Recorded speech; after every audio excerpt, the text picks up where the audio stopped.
Hello everyone, welcome to my channel Mission IT Job. My name is Suraj Sahu. Today my topic select statement. Select statement क्या होता है? Select statement table को select करता है, उसे हम select statement बोलते हैं। इसका सिंटेक्स होता है select लिखोगे, फिर कॉलम का नेम लिखोगे, फ्रॉम लिखोगे, उसके बाद में टेबल्स का नेम लिखना है। उसके बाद में ऑल सेलेक्ट का मतलब होता है टेबल्स में जितने भी कॉलम्स हैं उन्हीं को सबको रन कराना, सेलेक्ट करके रन कराना होता है। इसका सिंटेक्स होता है सेलेक्ट करेंगे, स्टार लगाएंगे, फ्रॉम लिखेंगे, उसके बाद में टेबल्स का नेम लिखेंगे। उसके बाद में डिस्टिंक्ट का क्या मतलब होता है? डिस्टिंक्ट का मतलब क्या होता है? डिस्टिंक्ट का मतलब होता है टेबल में जितना यूनिक वैल्यू या वेरिएबल होंगी उसी को डिफाइन करता है। तो सेलेक्ट करेंगे, डिस्टिंक्ट लगाएंगे, उसके बाद में कॉलम्स का नेम लिखेंगे, फ्रॉम लिखेंगे, उसके बाद में टेबल्स का नेम लिखेंगे। आइए हम लोग चलते हैं इसकी प्रैक्टिकल नॉलेज लेते हैं कि कैसे क्या होता है। सबसे पहले हम डाटा को क्रिएट करेंगे। तो मैंने यहाँ पर एक टेबल को क्रिएट किया। टेबल का नाम इंफॉर्मेशन है, ठीक है। ये ऑलरेडी रन बता रहा है, ठीक है, हम रन कर चुके हैं। उसके बाद में डाटा उसमें इंसर्ट करेंगे, ठीक, सक्सेसफुली इंसर्ट हो गया है। उसके बाद में इसे हम कैसे रन कराएंगे? तो यहाँ पर काम लगता है सेलेक्ट स्टेटमेंट का। इसे रन कराने के लिए हमें सेलेक्ट स्टेटमेंट का काम लगता है। तो इसे हम रन कराते हैं। सेलेक्ट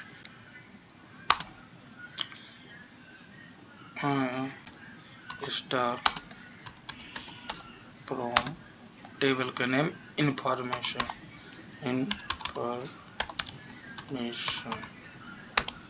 के कोमा लगाते हैं। अब इसे हम रन करवाते हैं।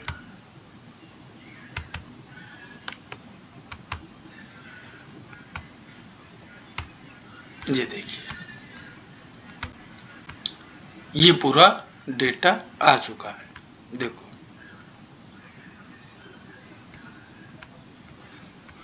ये पूरा डेटा आ चुका है।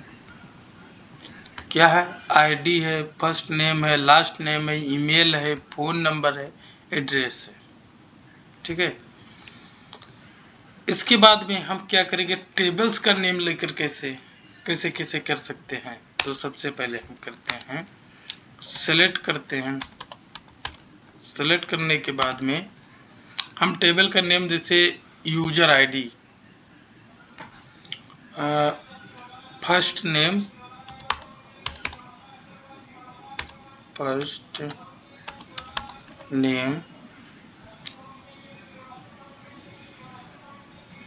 कामा लास्ट नेम, उसके बाद में दो लास्ट नेम, और उसके बाद में हम क्या प्रिंट करवा देते हैं? एड्रेस।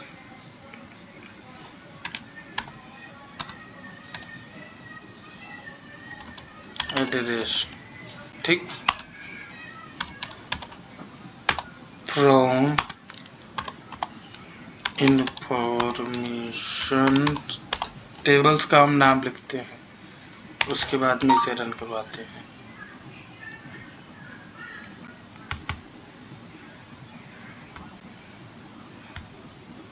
देखिए output, first name, last name, address, ये सारी चीजें आ गई हैं।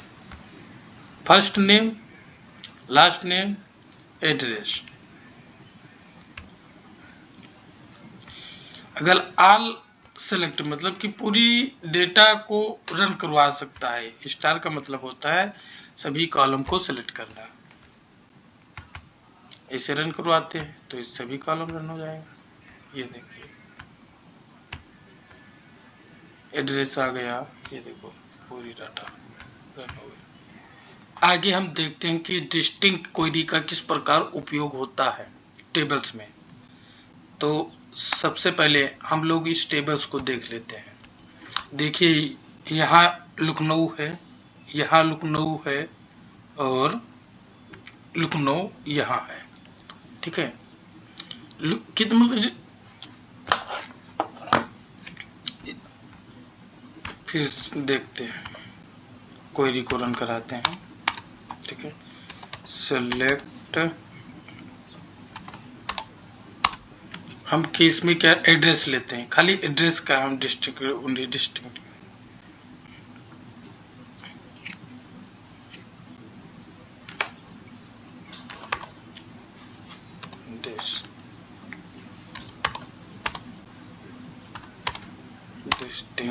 एड्रेस, उसके बाद में फ्रॉम टेबल्स का नेम लिखेंगे,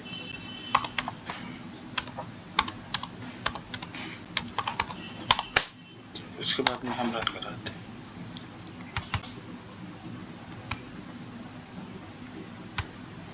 रन सक्सेसफुली हो गया। ओ क्या आया, ये देखिए, जितना यूनिक नेम होगा,